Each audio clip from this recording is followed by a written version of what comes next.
na si Daddy Chef dahil ready na ang kanyang treat na something Swedish for dinner. Let's go, let's go! Nagkasirit-sirit pa ang bagong luto ni Dad na meatloaf. Swedish style meatloaf. Onion. You're having fun. Tapos may brown sauce.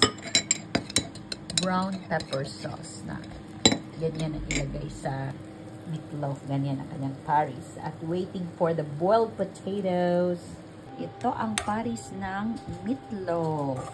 Ang laki naman ng mga patatas na ito. Boiled potatoes. Ang laki ng mga patatis, mga potatoes na nabili today. Nagyan ng sauce, ang potatoes. Brussels sprouts. Ang cute. Parang mga maliliit na repolyo. Ayan o. Ayan. Masarap ito.